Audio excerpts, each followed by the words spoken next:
morning again, and welcome to the workshop on the metropolitan cities and the European funds to tackle the sanitary emergency caused by COVID-19. I am Tatiana Negurita, and I work in Metropolitan City of Milan. On behalf of Italian staff, I would like to give you a warm welcome to all the participants and the speakers.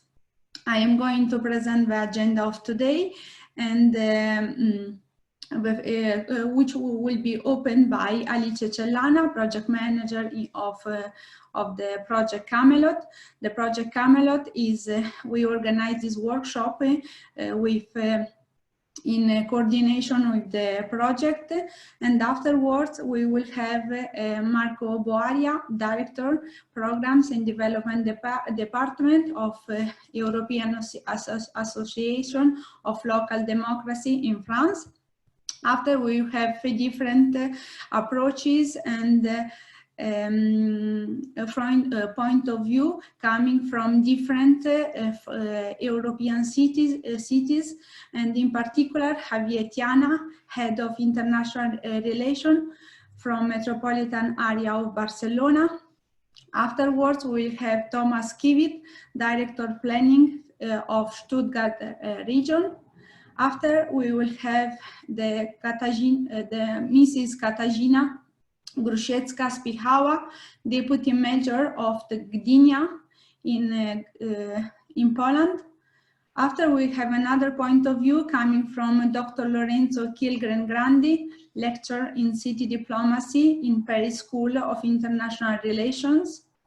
And the workshop will be closed, and I hope for Carmine Pacente, Head of Coordination European Planning, Metropolitan City of Milan, and member of the European Region of European Committee of Regions. I'm going to give immediately the floor to Nadia Di Giulio, project manager in ALDA, who will manage the discussion and the answer time, and she will explain you the platform mural. Please, Nadia.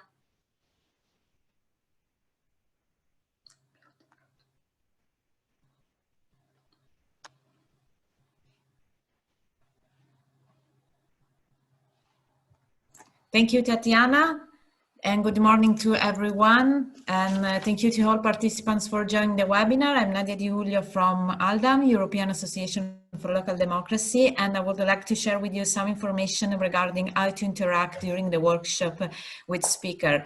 First of all the participants are in listen-only mode. If you would like to have a look to the other participants, you can do that by accessing to the participant window with the participant button that you can find at the bottom of your screen. If you would like to make questions to the speakers, sharing comments or thought, today we are going to use mural. Please find the link to access to the mural in the chat window. Once you get into the, once you click into the link, you will be asked to enter as a visitors, and then there is no sign-in required. So basically, the mural will look like as a whiteboard with 6 sections. Each one for each speaker, and the follow of the order of the section follows the order of the agenda. So from Mr. Marco Boaria to Mr. Tiana, Thomas Quick, and so on up to Carmine Pacente. If you want to ask comments, you just have to click on a sticky notes. Let's assume that you want to ask a question to Mr. Boaria. You just have to click on the sticky notes and start typing your question. So basically it's pretty simple. If you, for Zooming, on the right side at the bottom of your screen, you have the Zoom setting. Here you can regulate the zoom, and if you want to move within a whiteboard, you can just, you have to click on the green area and move it up and down, right or left, according to the direction you want to go, according to the section you want to zoom. Unfortunately, time doesn't allow us to reply to all questions, so just one question will pick it up for each speaker. But regarding the other question, panelists will provide their comments and answers on Camelot Facebook page on a weekly basis. So I warmly invite you to join our Facebook page and keeping update with panelists for their comments and answers. You can find a link to the Camelot Facebook page on the chat window. Finally, the mural will be open up to October 20. So if you want to keeping this discussion alive, don't hesitate to write comments and opinion on the mural. So use the mural up to the October 20, and we will reply, as I said, on the Facebook page. Thank you, and I give the floor to Alice. Good morning, everyone. I present myself. I am Alice Cellana from Metropolitan City of Milan. Today I will present the project Camelot. I start to share my screen. So, one moment.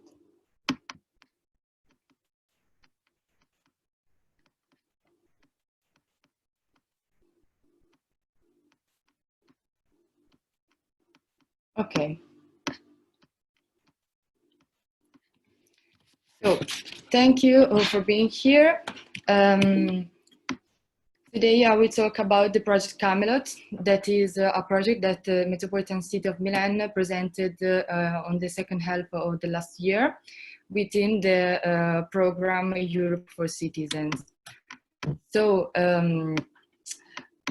the program Europe for Citizens aims to promote the exchange of best practices between metropolitan areas and European citizens.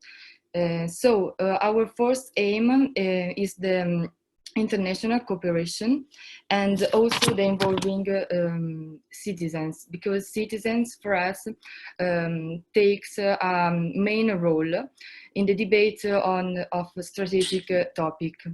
So we would like to share knowledge about the management of European funds, and to make this, our partnership is composed by 9 metropolitan areas and European cities, as you can see in the screen. So we started the project on March 2020, not without difficulties. We made a huge work on the calendar of international events, because in effect our main activities is to meet people, both from institutions and from the society. So one of our objectives is to create these strong networks of European cities to exchange knowledge about the European funds and how to use it, but also to debate about new governance models and about a real European identity. So, for example, activities are not only the international events, but also the local meetings and activities, because it is important to work also on the territory. And for example, we bring on a huge campaign of communication, and in particular to collect all feedback. We created the questionnaire also for this meeting that actually is the first international event of the Project Camelot. So if you would like to complete a questionnaire, you can find it in our official account Facebook, as Nadia said, and always today with the aim to increase this pro-civic participation. Please visit our page Camelot EU, and if you would like to have some other information about the Project Camelot and news or other, you can write me at this email address.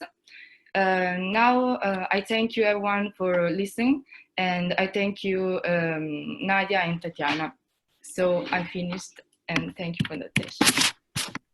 Thank you, Alice, for the presentation of the Camelot project. As you understood, the workshop of today is organized within the project.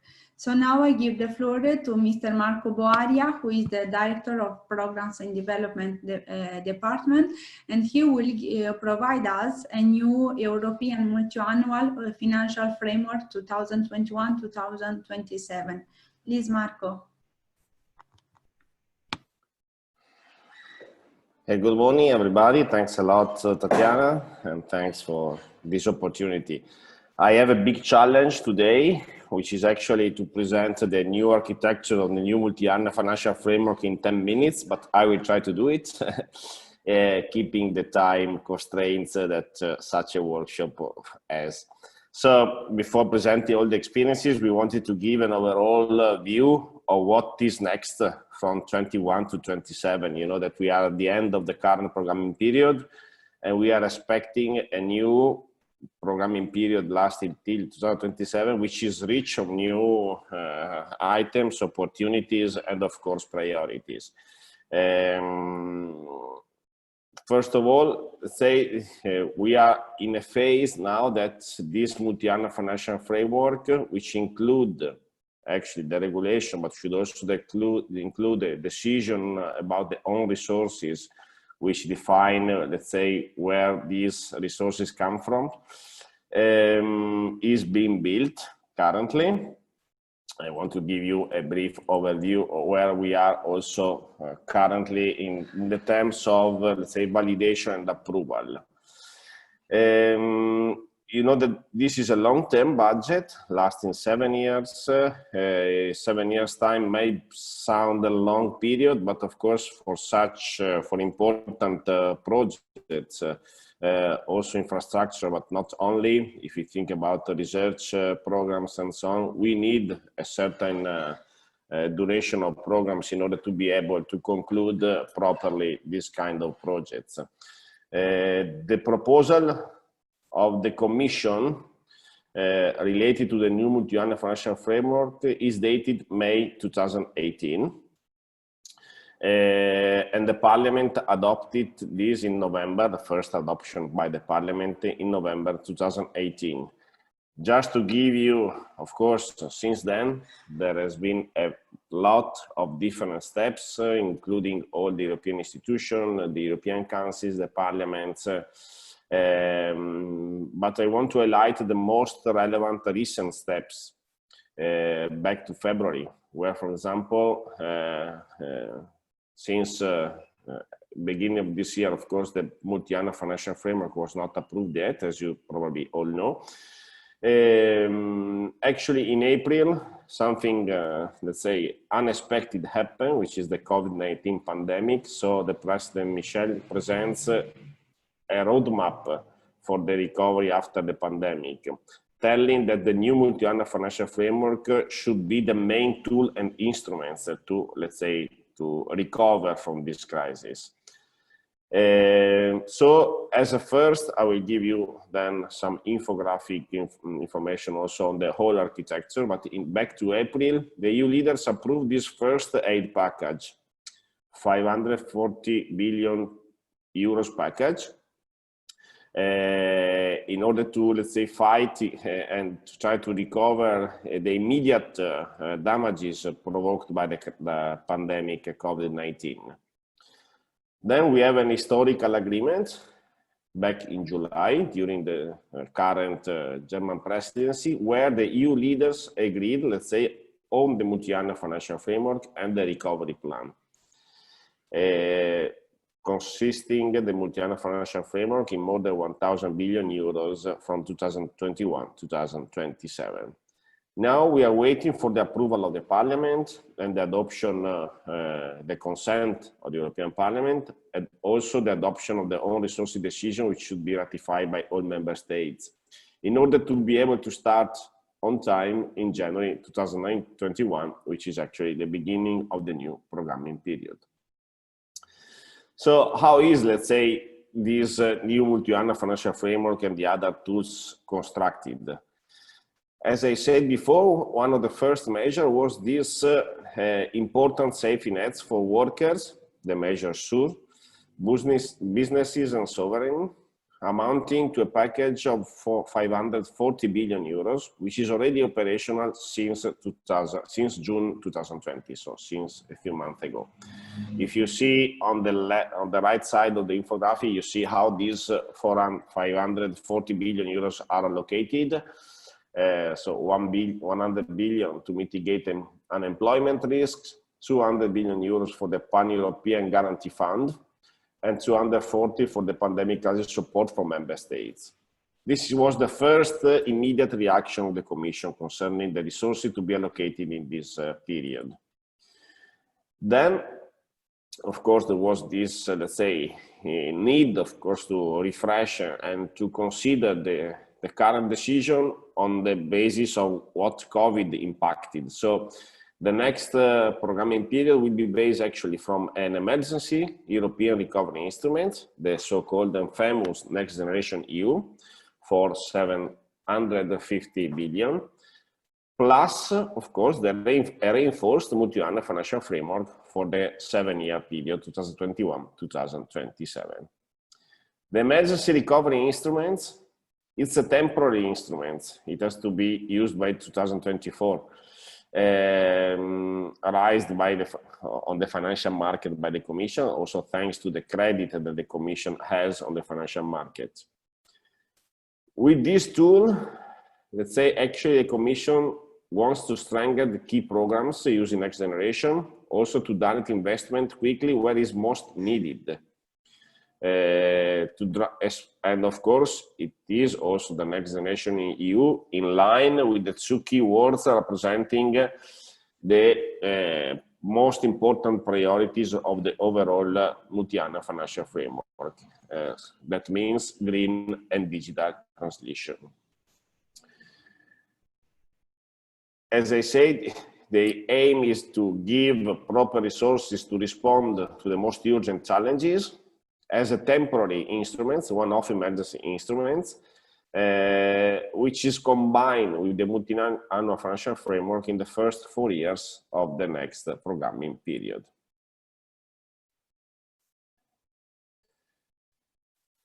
This Next Generation EU, as for the proposal of the Commission, was composed of 50 billion funds channeled, let's say, by the grant component and the rest through loans.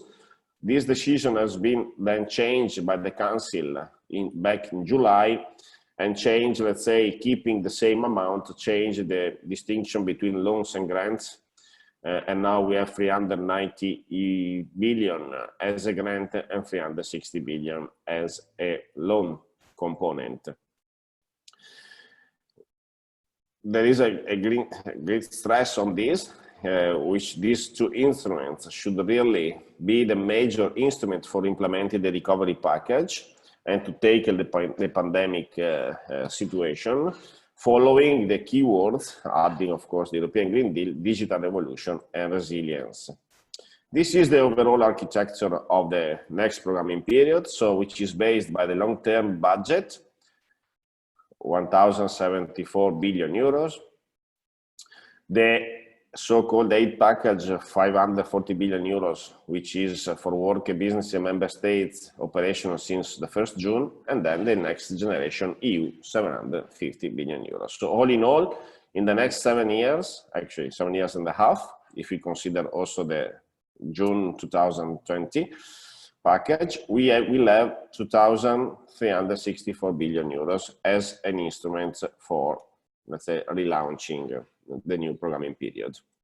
This is what I just said. The Council changed let's say, the part consisting in composing the Next Generation EU differently from what the Commission proposed before July. How is the Next Generation EU composed? So actually there are different measures. These are the major ones. So there is a part related to recovery and resilience facility, which is the major one, as you see, 672.5 billion, which is used to provide large-scale financial support to reforms. There is another strand, which is the REACT-EU, for recovery assistance, cohesion, and territories of Europe. Additional resources will be given to the program Horizon Europe, which is, let's say, the next program after Horizon 2020. InvestEU, to replicate the successful model of the investment plan for Europe, so-called the Juncker plan. Additional resources also for the rural development sector, and the Just Transition Fund, so most affected by the transition to a low carbon, and the REScue, which has the objective of enhancing protection of citizens from disaster and management of emerging situations and risks. This is how the 750 billion euros will be allocated in the next few years. Once again, this is the infographic of the whole architecture. I just come to the end.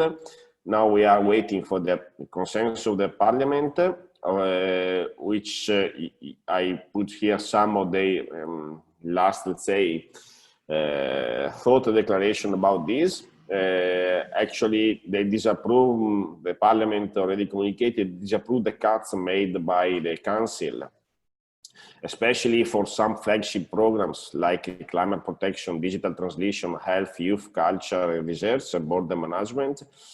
And considering that they are at risk, especially after 2024, when the Next Generation EU will be over and we will count only on the multi-annual financial framework resources, telling that the EU budget as a whole will be below 2020 levels, jeopardizing so the EU commitment on this priority. And then there is also this request of having, let's say, an agreement on the reform of the EU own resources system, which is something which the Parliament would like to insist on, and of course also the important part of the mid-term revision, which the Parliament found indispensable. This is an infographic of how the multi-annual financial framework is split in the 7 different chapters. So single market, cohesion, natural resources, migration and border, resilience, security, neighborhood in the world, EU public administration, and the different amounts allocated by the Commission and approved by the Council back in July 2020. Just coming to the end, so of course this new program has several, let's say, novelties. Of course, it sets new priorities, introducing new funds.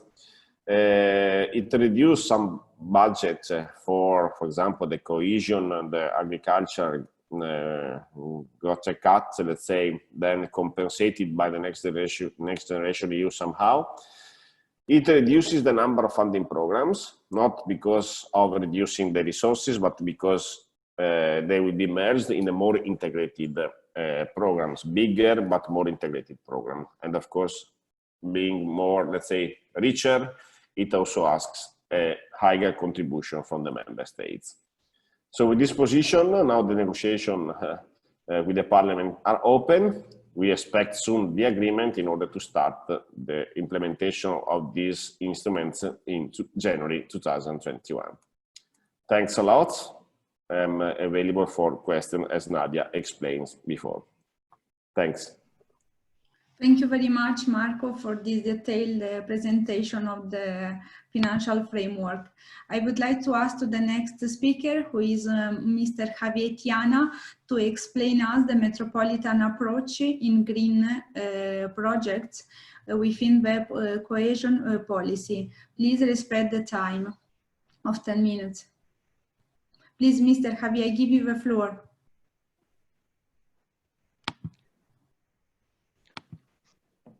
Hello, good morning, everyone. Thank you, Tatiana. Thank you to Alda and Città Metropolitana di Milano and project partners and participants for this opportunity. Well, before starting, let me share with you the PowerPoint. Okay.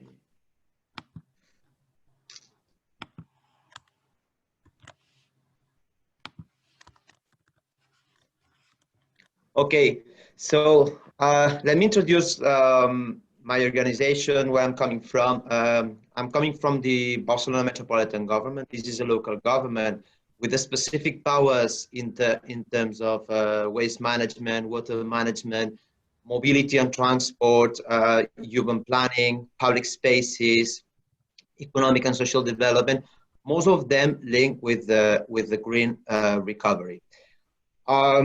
We as a local government, we have the chance to participate in the cohesion policy, but up to this programming period, we were considered as a single local government, and we were applying to this funding through the open calls for proposals that the national government or the regional government in my region, in Catalonia, had. So for this programming period, 2014-2020, the Barcelona Metropolitan government and the government of Catalonia reached an agreement to allocate an envelope of 30 million euro for of the ERDF for metropolitan project. 30 million euro with a total amount of investment of 72 million euro.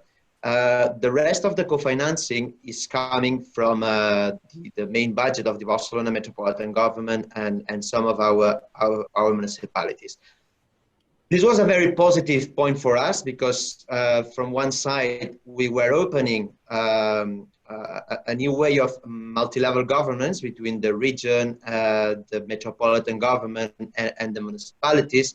And for us, it was a good way to plan our investments with this funding, because on the contrary, we should have gone through open calls, and you know how it works. When you are going through an open call, it can work or not. So we were having a general framework, a general envelope of 30 million euro of ERDF, and the main impact for us was bigger. Was bigger because we could plan different projects through this envelope. Right now, we are in the middle of the execution of this program through 8 specific projects. These 8 specific projects, they have an impact on green and recovery. The same impact that we are now with, and I'm going to what Marco Boaria was saying. This recovery and resilience facility is a new instrument that will allow some additional funding from for regions like ours that has been one of the most hit by this COVID-19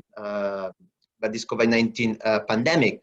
So these green projects, we are now working on the way to link them with the new recovery and resilience facility, which is not an easy task because this is going through national plans and the way we can work with the national government, it's not so open that we were expecting, but we are working hard on that. So as I was saying, this 30 million euro has been allocated through different projects linking with the smart cities, with greening, with mobility, with energy efficiency, and natural and cultural heritage protection.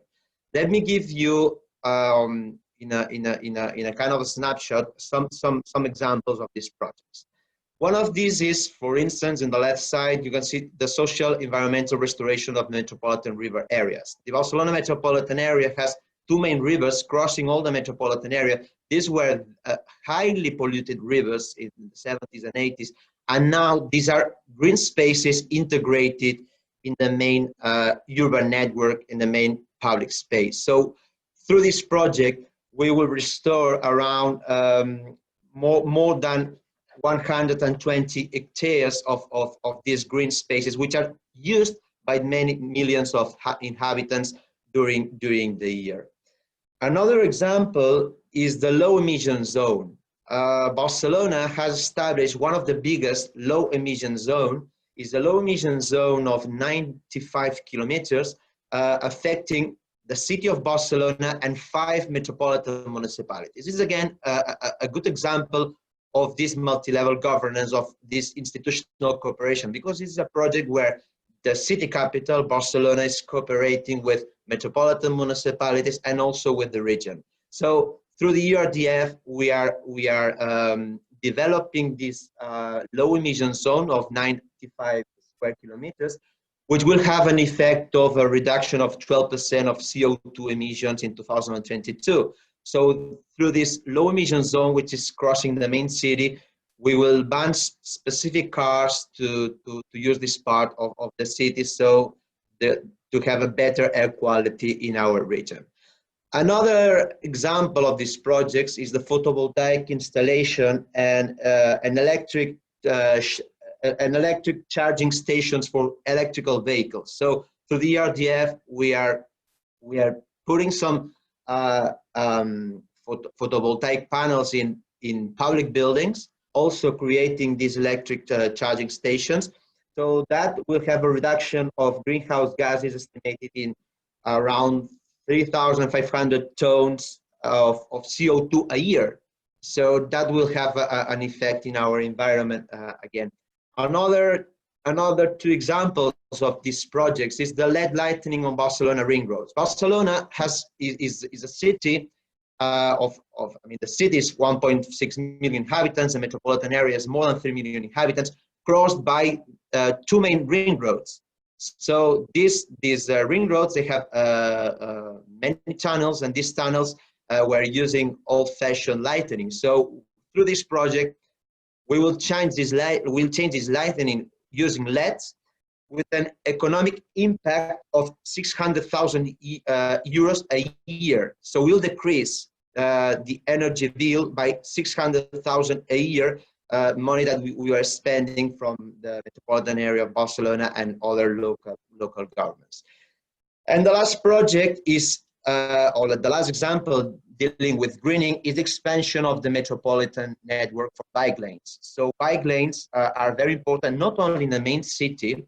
Bike lanes are also very important in a metropolitan area like ours to interconnect different municipalities. So through this project, we are co-financing a small part of this metropolitan, a big metropolitan project to interconnect the different municipalities, the different gray spaces in the metropolitan area through bike lanes. So this is another good example from us for these projects. Let me finish my speech just trying to share with you the way that COVID-19 has had an impact in our projects. From one side, we have had a delay in the procurement processes. So during COVID, many of the procurement processes linked to these projects were cancelled because of the lockdown. So we restarted that before summertime. So this has an effect in the way we are expecting to manage a project. A second challenge for us is to guarantee the co-financing. As I was saying, this is a program of 72 million euro co-financed by the metropolitan area of Barcelona, the metropolitan municipalities, and ERDF. So for us, it's really challenging to guarantee this co-financing from the municipalities and the metropolitan area in a context where there is a strong financial reduction of our budgets, and where our municipalities need to pay attention to first aid, to first hand support to people, companies, and so on. So it is very important to guarantee that. And COVID-19 is absolutely having an effect on project execution. So for us, it's really challenging right now to guarantee the project execution, because we would like to have a program like this in the new programming period. So that was all from my side. I hope I kept on time. Here you have, well, my name. I will write through the chat my email in case someone would like to have additional information. Thank you very much. Many thanks, Mr. Javier, and I would like to remind to all the participants to ask questions, doubts, clarification in the chat of the Zoom meeting, or otherwise you can also use the Mural platform. Please ask everything you need. Another point of view will be given by another European region, in particular Mr. Thomas Kivit, Director Planning in Stuttgart, will be focused on the green infrastructure in times of COVID-19. And he will explain us which is the Stuttgart region approach to enhance resiliency. I give you the floor, Mr. Kivit. Please. Thank you very much. Thank you very much for the kind introduction, and good morning, everybody. I would like to give you a short introduction on how we are using our program to co-fund green infrastructure to improve the resiliency of the overall region. Next slide, please. And the next one. So, just a short, brief introduction what about our frame conditions. Stuttgart region has a population of 2.8 million inhabitants, a GDP with 140 billion euros. It's really coined by industrial production. So the economy is really depending on the automotive industry. And you can imagine that we are seeing strong changes within the automotive industry in itself. The overall situation is also coined by 179 municipalities with a very strong home rule. So it's all about how to coordinate the development between those plenty municipalities, those different approaches on local level, so how to keep the thing together. That's our job here with the Verband Region Stuttgart. However, it seems that we are very strong on the industrial side. Also, the landscape of the region is a very big issue here. We have vineyards, we have orchards. Agriculture is still an important part of the regional identity, and nature and landscape is highly appreciated among the population. We have regular surveys where always nature and open space quality is on the #1 issue, what people like most about Stuttgart region. Also, the region features an easy access to open spaces. Nowhere, even in the downtown Stuttgart, you are no longer away than a 10 minutes march to the next open space. Next picture, please. During the COVID-19 lockdown, it became clear how important open spaces are for the mental and physical health of the population. Recreation areas, forests, open spaces have seen many visitors, much more than normally. And when during the summertime, we had limited options for holiday, people could not go abroad. We had people from all over the region flock to recreational centers. The bike lanes were full. We had hiking trails, really with heavy numbers of users. And even the staycation, the idea of spend your vacation at home was a new feature for our tourism marketing. So we had a strong additional marketing on how to use the green infrastructure structure next door and not need to go abroad. So infrastructure has become even more popular than before. And as for all infrastructure, it is true that you have to put money in. Active measures are necessary if you want to develop green infrastructure. And our instrument is the landscape park, which consists of two basic instruments. The ones are master plans. We provide good ideas together in a bottom-up procedure with the municipalities. So we have, for every part of the region, we have a set of very good ideas what can be done to improve landscape, ecological quality, recreation potentials. So what to do to bring up the landscape. And we also provide the money. A co-funding scheme is in place that gives up to 50% to the municipalities to make these plans come true. And the money is spent in a kind of competition to make sure that the best projects get the most out of the money. And we have an annual budget with 1.5 million euros every year.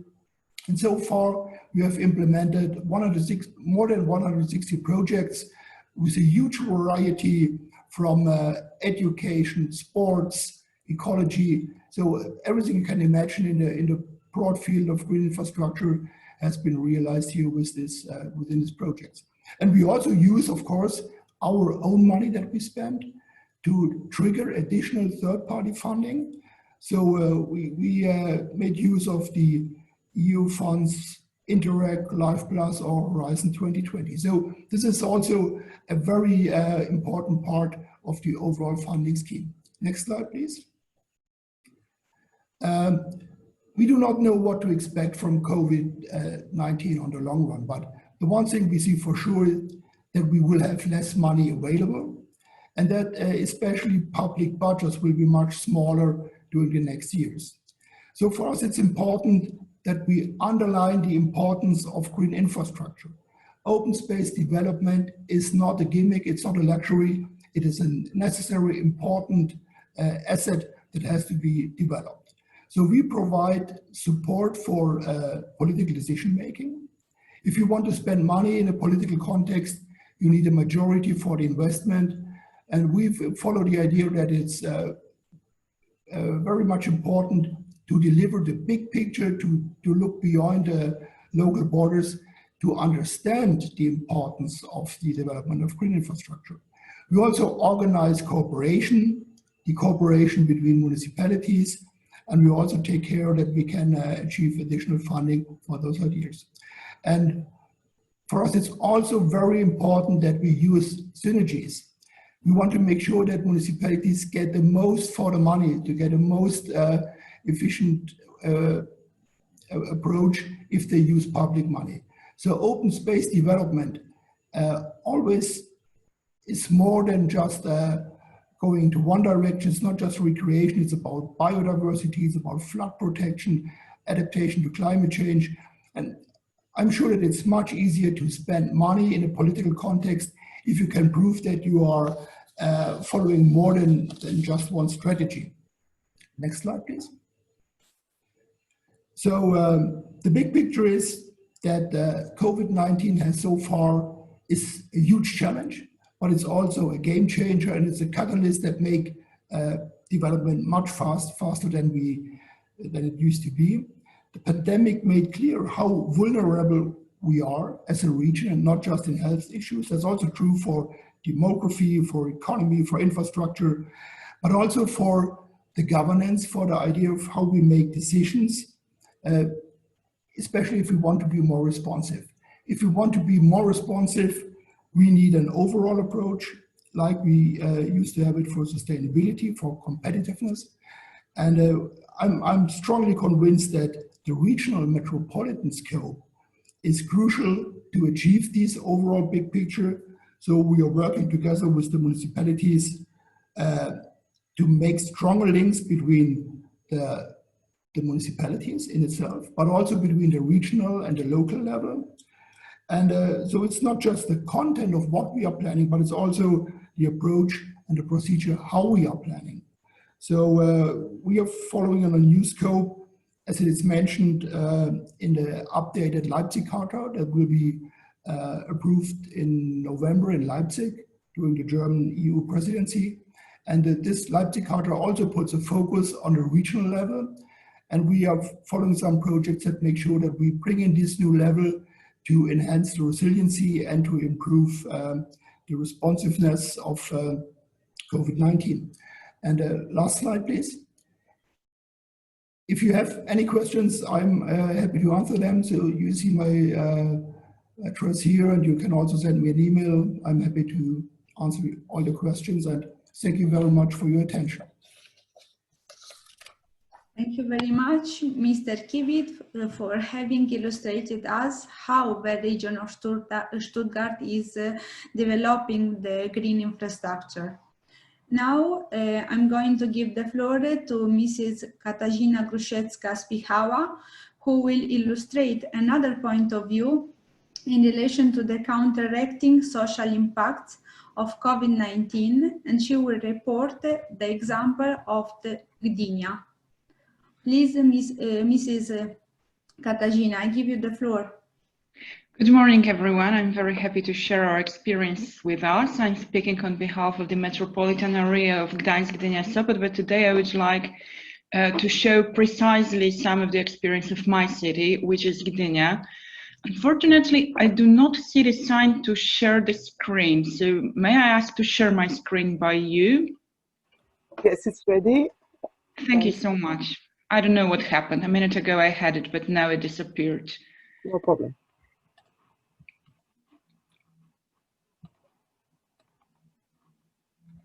Okay. Okay, and next slide, please.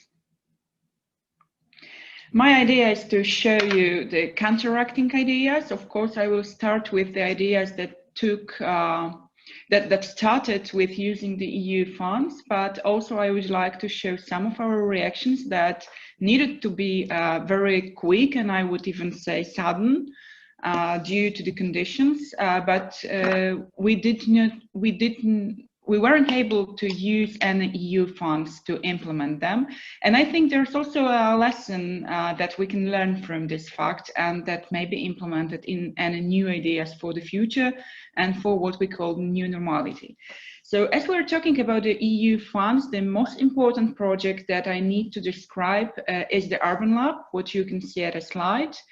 You also can read some definitions and descriptions. I'm not gonna repeat what you can read now. But if I need to use just one word to answer what Urban Lab is, I would use a word space.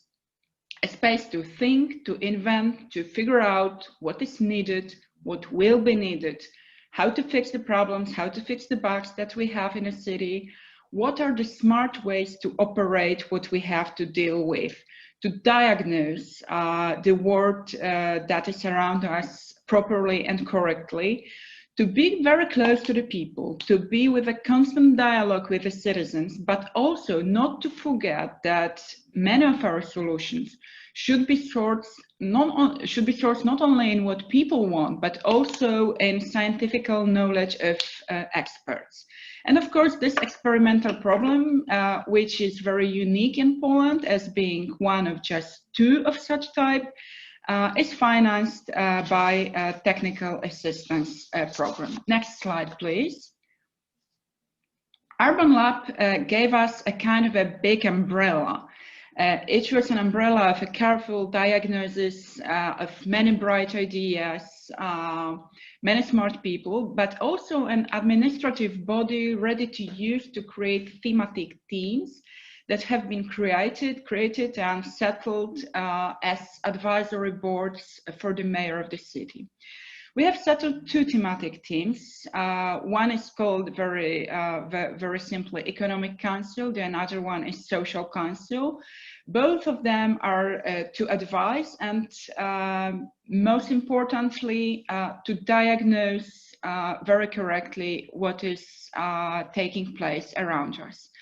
Both of them consist of experts. Some of them are academics, but some of them are also practitioners. We find it very useful to have both perspectives, and most of them come from the metropolitan area of Gdańsk, Gdynia, Sopot, but also some of them is from outside, like for example from the capital city, because the main idea is to have as many insights as possible. And we think that an insight of an outsider might be extremely important and might be significantly different than the one we have from inside.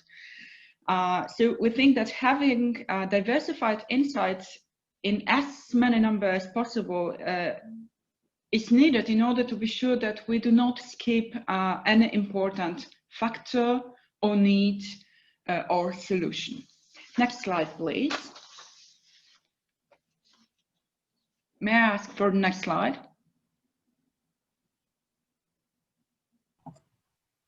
The main idea is, no, the previous one. Yeah, staying strong. The main idea is to stay strong. We think there are 2 main pillars. You may stay strong if your economic base is strong, but in order to have the economic base strong, you need to be mentally strong. This appeal both to the city and to the citizens. So we decided we need to be very strong economically because we understand that the social strength is very much based on economic issues. You cannot stay strong if you have personally important problems, for example, with your job or with the economic base of your life. But also, if you are not mentally strong, you cannot cope with economical problems you have to deal with because of the pandemic.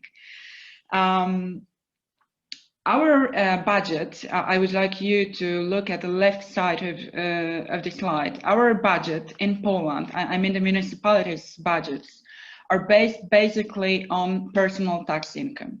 So for us, it was extremely important to keep it as high as possible, because otherwise our budget would decrease in to such a level that we wouldn't be able to propose any important programs. You see a comparison. Of course, we have a decline, but I think it is quite good. It's too early to be very optimistic, but it is a time we can say it is not a catastrophe. At the end, you see some comparison in company income tax. It looks like an increase. It's due to a very complicated way of collecting this tax. One important thing, that taxes are paid to the central budget and then redistributed to the cities, also the personal income tax. Our biggest effort was to keep it as high as possible in order to be able to act what you see at the right side. So building a resilient city, supporting elderly, I will say something more about it later, to strengthen the community resilience, to build a community, to build a community even stronger than before between the citizens, and to support the youth. And now, please give the next slide. 3 practices were crucial in our quick reactions: mindfulness, flexibility, and quick action. We believe that COVID pandemic is facing us with an adaptive challenge. You cannot deal with an adaptive challenge by technical solutions. You need to understand that the world has changed. Probably it will not come to previous shape, and you need to figure out very new methods, and you need to take a lesson, to learn a lesson from what's going on in order to be able to react properly. Next slide, please.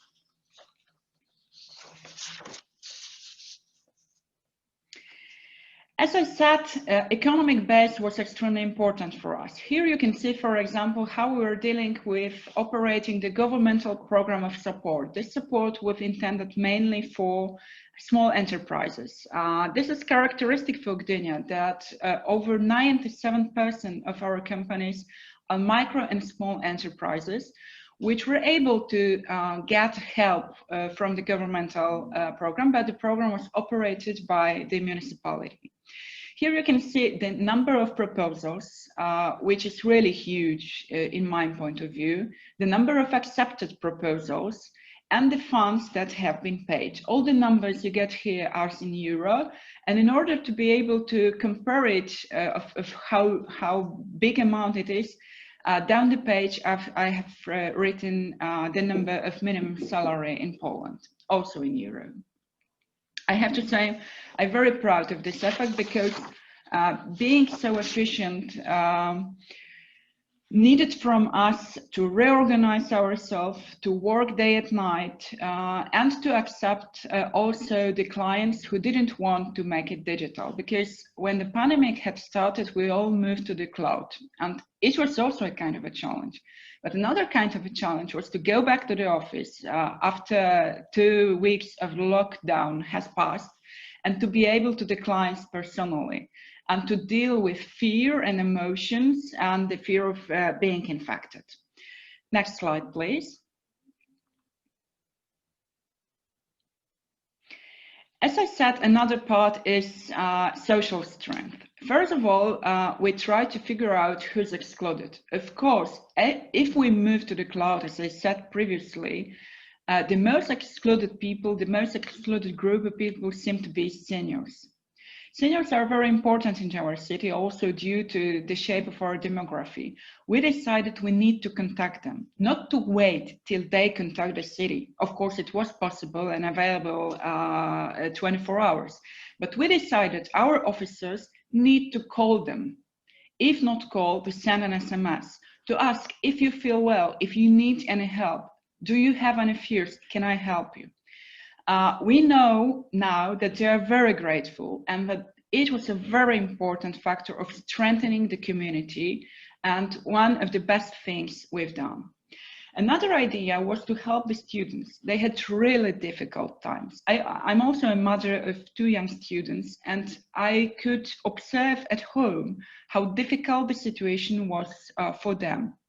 Dealing with a school, dealing with no contacts with friends, dealing also with a lot of fears about what's going to happen. So we decided they need a city helpline. It really helped a lot. It also operated 24 hours.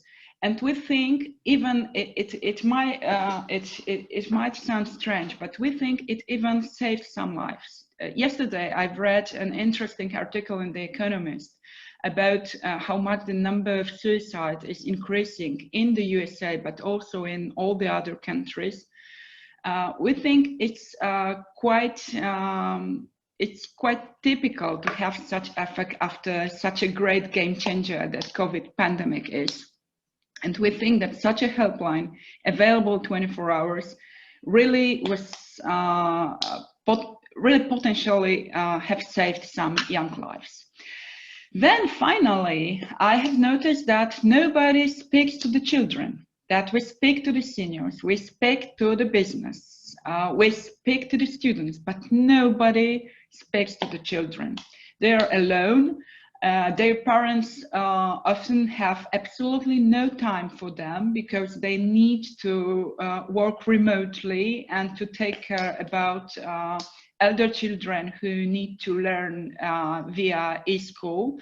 So we decided to have on Facebook on a weekly basis a special talk to the children with a possibility to ask questions. And I've noticed that children are really a very careful observers, and they had a lot of important questions that they had nobody to ask. So this idea was also very helpful. Next slide, please. Our another program was Gdynia for Medic. That was a kind of a win-win idea because our city is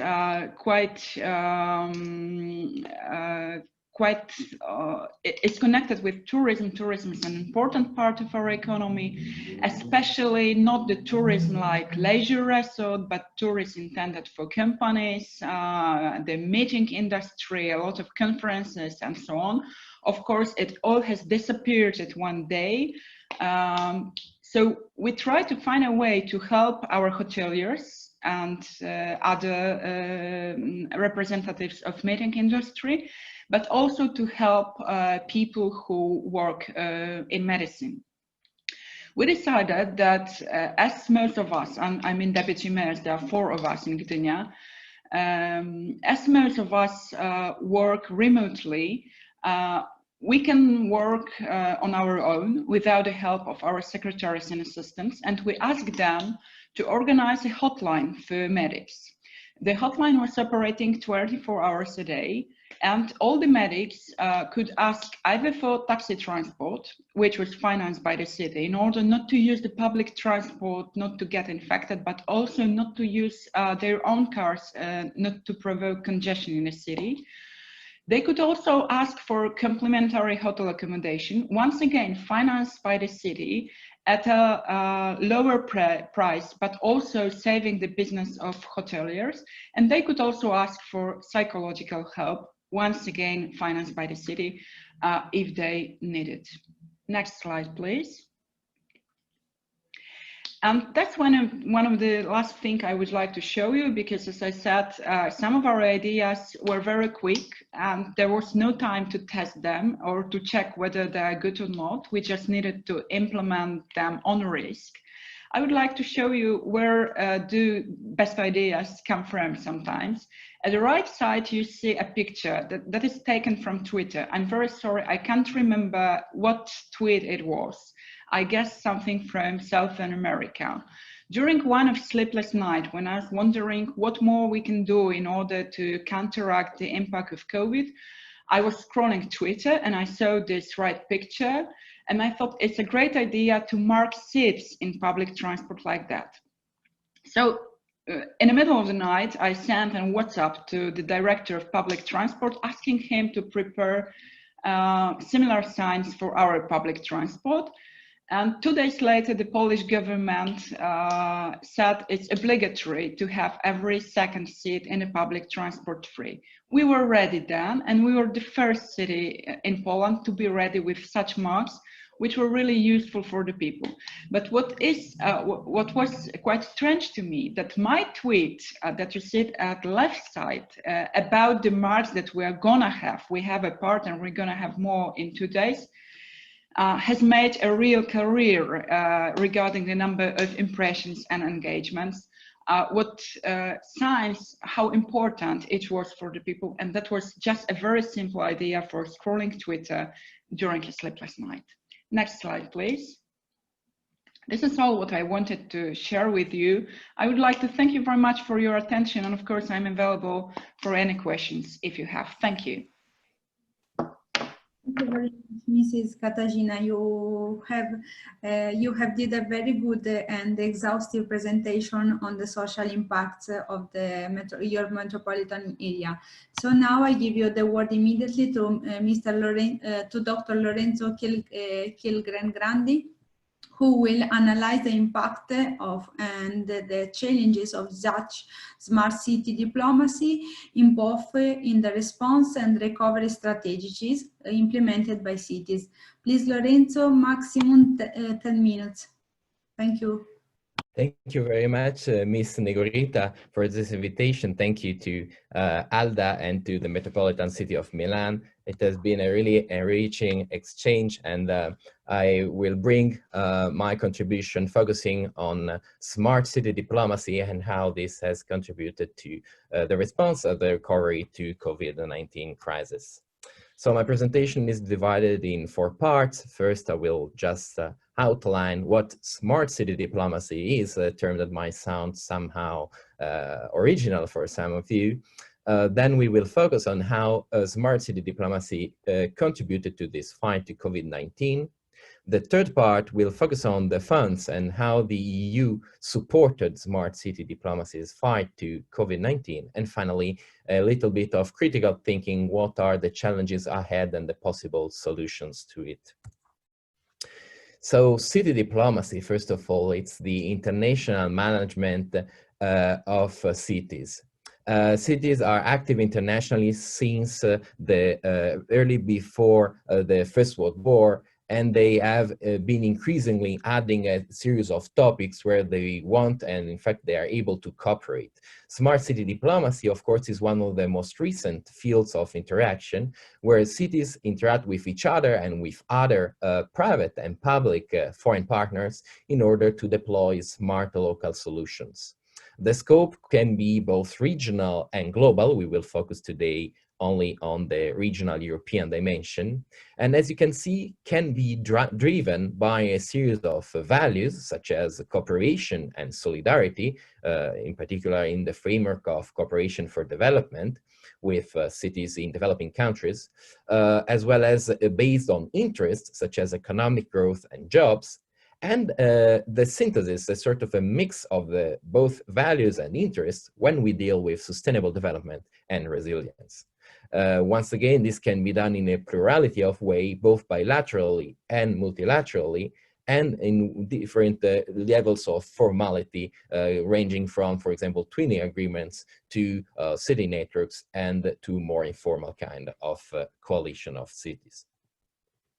So smart city diplomacy was extremely active and rapid to adapt to the emergency. It provided a series of tools and platforms to allow cities to tackle the crisis and to continue the interaction with foreign actors. from moving in-person partnership to the virtual level, to allowing quick and fast knowledge transfer of best practices. This namely happened through the creation of digital platform sharing best practices. And finally, through the creation of task forces where mainly municipalities, but also other kind of actors were able to interact with each other in order to design mitigation and recovery strategies.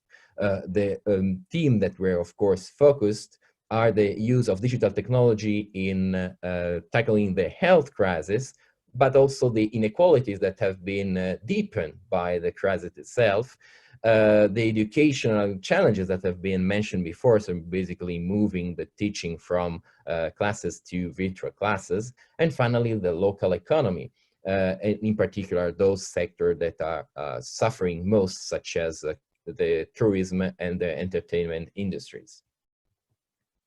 The European Union is at the side of municipalities through a series of different approaches and facilities to support smart city diplomacy, facilities and opportunities that reveal to be extremely important in the framework of the COVID-19 crisis.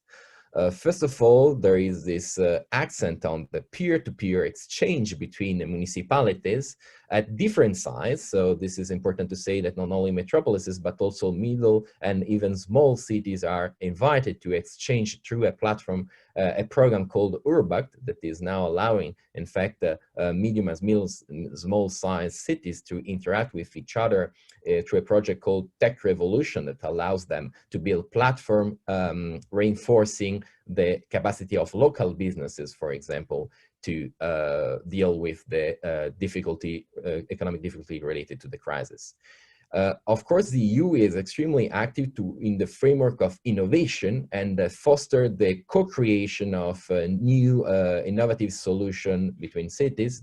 The previous financial framework included the one that is ending now, the Horizon 2020 Smart Cities and Communities, that funded a series of lighthouse projects such as Sharing Cities. The city of Milan is part of this project that allowed, for example, during the lockdown to engage citizens in a series of sustainable activities, and this way creating a connection between people in their home and the administration. It's also very strong, the accent on giving awareness to citizens and other actors of what European smart cities are doing. So the European Union has created the Smart Cities Information System to showcase, collect, and disseminate the best practices from across the Union, and is doing a similar complementary job in matchmaking the different actors, both public and private, through the European Innovation Partnership on Smart Cities and Communities. Finally, the Connecting Europe Facilities Building Blocks is a service platform that is put at the disposition of local governments as well as central governments alike by the European Commission, and can be personalized in order to answer to specific issues. This has been done quickly by municipalities tackling COVID-19 related issues. For example, now the city of Florence is analyzing the evolution of traffic.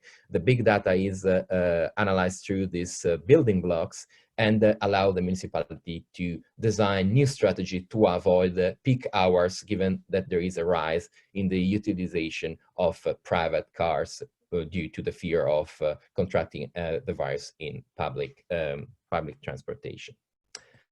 As you see, there are a plurality of actions. So in order to create more coherence and centralize this plurality of facilities, the European Commission has launched just a week ago the Smart Cities Marketplace. That is a unique platform where the previous two platforms about the matchmaking and the creation of partnership, as well as the showcasing and the communication of smart initiative, are put together in a single place, rationalizing this way the total offer of smart cities in Europe. I would like to finish by analyzing the three main challenges that lies ahead in smart city diplomacy. Smart city diplomacy means, of course, innovation, and this means a series of costs that we have seen how the European Union is supporting municipalities, but of course, this is doing a lot, cannot do everything. So it's important for municipality to take into consideration to expand, just like has been mentioned before, the cooperation with other actors, both vertically, so engaging with partnership with other layers of governments, and including the national government, and multi-stakeholder partnership with private sector that can complement and allow for financial sustainability of this kind of project that otherwise would be in danger. We have mentioned a few examples of big data usage, and this can conflict with issues about privacy. This emerged in other territories, for example, South Korea, where the extensive use of big data allows potentially to identify people based on their actions. So this is definitely an issue of privacy and can be addressed through a full transparency of the public policy, engaging in a dialogue with citizens. And finally, the longer difficulty of putting together city-to-city cooperation and city-to-city competition. Of course, both elements exist, and competition can become harder now, given that the resources are scarce due to the crisis. So in order to tackle this last point, I suggest the creation of interest-based partnerships. Like Mr. Kiewit said, this can be also done at regional metropolitan level. This is crucial. This will also allow to sort of stop the potential of the COVID-19 crisis in raising territorial inequalities across regions, across nations. So that's all for now. Thank you very much for your attention. Thank you very much, Dr. Lorenzo Grandi. Now I give you the floor to Mr. Carmine Placenti, who is the last but not the least, and I ask you please to be very brief, maximum 5 minutes, just to have 10 minutes for the discussion. Please, Mr. Placenti. Yes, thank you very much. Good morning, Tatiana, and good morning, our partners and hosts. Yes, my name is Carmine Placenti. I'm the head of coordination for European planning of Metropolitan City of Milan, and member of the Committee of the Regions, in particular in the Commission COTER, Cohesion Policy, European Investment and Structural Funds, and European Budget. I give you some elements about the experience of Milan with the European funds for COVID-19.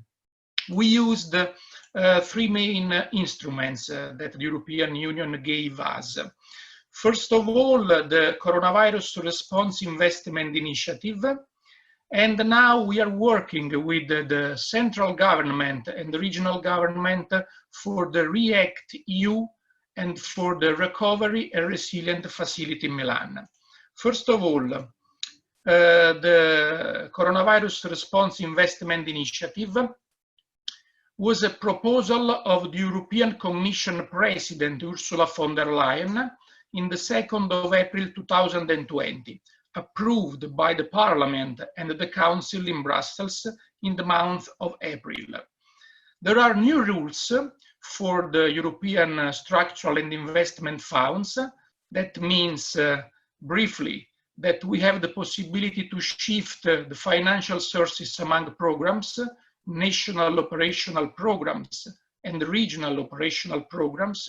We have the possibility to shift among funds, European Regional Development Fund and European Social Fund, among regions, for example, from the south to the north or from the north to the south in our country, and among priorities. So the more urgent, we can choose the more urgent priorities.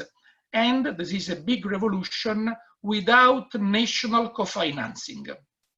Which are the numbers in Italy of this revolution from European structural funds?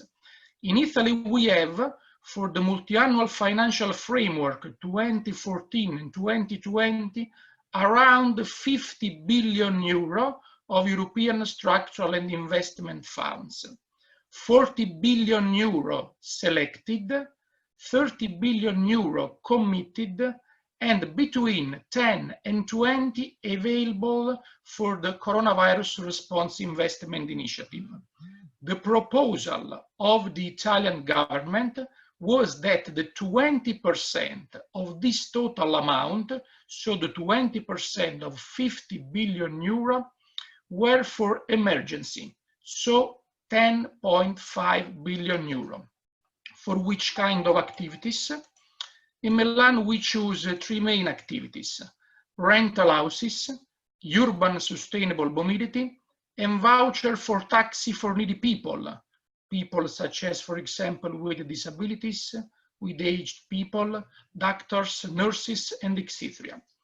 In Milan, we have a national operational program for metropolitan cities with a total amount of 40 million euro. So we choose 4 million euro of European investment and structural funds, and we decided to program again these financial sources for the emergency for COVID, for this kind of activities. And the last month of June, the City Council of Milan approved this proposal and the mayor adopted this act. So this coronavirus response investment measures was adopted by the municipality of Milan. The other two instruments, first of all, the REACT-EU. As Marco said a few minutes ago, the EU budget is 47.5 billion euro, the European budget. Italy is the first beneficiary of this program with around 10-11 billion euro of European structural funds for the next 3 years, 2021 and 2023. Our proposal, the proposal of Metropolitan City of Milan and all the metropolitan cities to the central government, is the involvement of metropolitan cities in the governance and management of these sources. And now there is a negotiation among the government and European Commission and local authorities, because this program is focused on the territory. So for us it's really important that the central government involve the metropolitan cities and not only the regions in the management and in the governance of this program. The last but not least is the biggest, is the Recovery and Resilience Facility. Italy, again, is the first beneficiary in the European Union of this program. More than 200 billion euro, 209 billion euro for Italy in the next years, since the 2021. There is an agreement, is very important, between the central government and the local authorities in Italy, ANCI, the National Association of Municipalities, that the 10% of this amount will be managed by local authorities or focused on local authorities project. So all metropolitan cities sent a list of priorities, a list of projects to the central government, because we need that some important project with a big impact on the reduction of emission, for example, could be financed by the Recovery and Resilience Facility. We have an important list in Milan. If you need some other info, I can give you, but we are working a lot because it's a political process in the governance and the management of these three important instruments for the emergency, but not only, for the economic rebirth of our metropolitan area, of our regions, and of course of our country and the European Union. So thank you very much for attention, and I'm here for any questions. Thank you. Thank you, Carmine. I give immediately the floor to Nadia, who will manage the discussion session. Please, Nadia. Thank you, Tatiana. Actually, we have few questions. I will start with Mr. Tiana. There is a question for you. Is your R&D fund making a form of integrated territorial investment?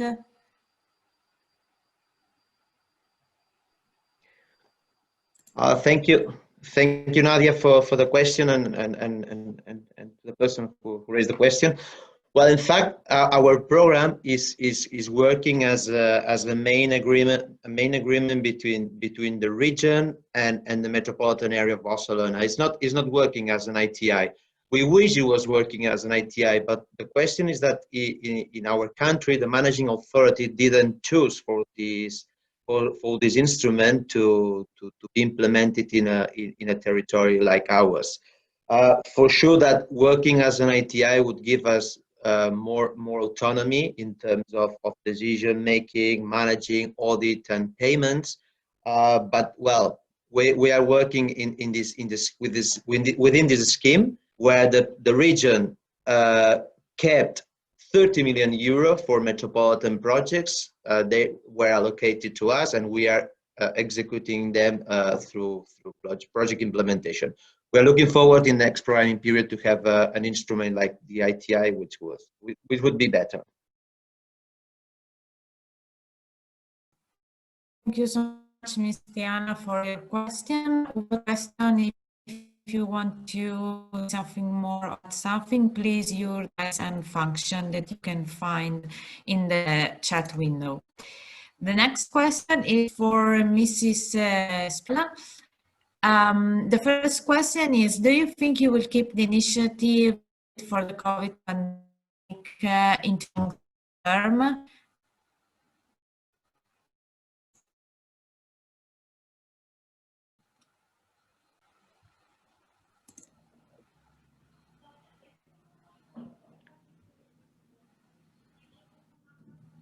Katarzyna, can you hear me? I think that, yeah, I heard a part of the question, but you have typed it previously, so I know what the question is about. It depends on kind of program, because some of them would be needed and some of them would be useless for a longer time. Some of them, like Gdynia for Medic, are very expensive and we needed to suspend it, but we think that if there is again such a need, we will have it back. Some of them we also have suspended, like for example, Helpline for the Student it's been suspended for the time of school vacations, but it's also have been reactivated with when the new school year started. So it strongly depends. What I may say that Social Council and Economic Council seem to stay with us for a very long time. And the second question is what you have learned from this practice to prevent a second wave. That I would say that the lesson that we've learned is that building community is more important than it seems to be. We always repeat it is important, but in fact we do not care about it much enough. And this shows that our experiences show that it is extremely important, and there is quite a phrase as long as since the 18th century that the chain is no stronger than its weakest link, and I think that's the biggest learning. Another lesson that we've learned is that everything is changing, and you need to be very careful and react extremely quickly and flexible.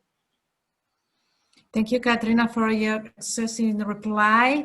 Just a last question for Mr. Tiana. You actually already replied in the chat, but it's an interesting question, so I think it will be interesting sharing your reply with the whole participants.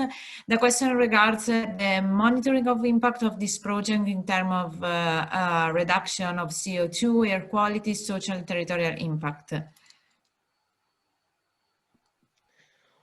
Well, thank you again for the question. The issue is that when indicators are prepared for the main operational program, and as far as there is no a bigger participation of local and economic and social stakeholders, the problem is that sometimes indicators doesn't match with the projects we are going to deliver.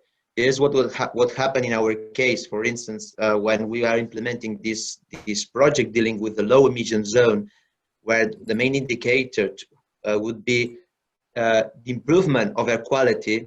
The question is that when we go through the operational program or the main acts or measure, the main indicator doesn't fit with this measurement. So here there is a mismatch, or same.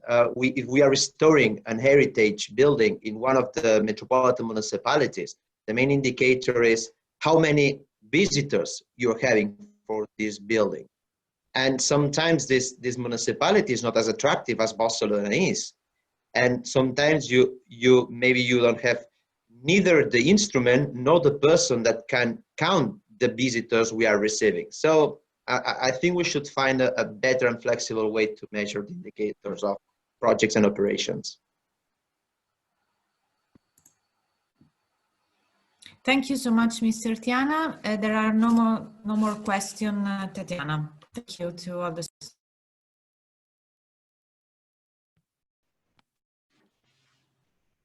Okay, thank you very much, Nadia. And I would like to remind you that all the questions will be posted on the social, on the Facebook, on the page Camelot EU. So you can join us on the page, or otherwise you can contact us on the email and ask us everything. Thank you very much for your attention and your participation.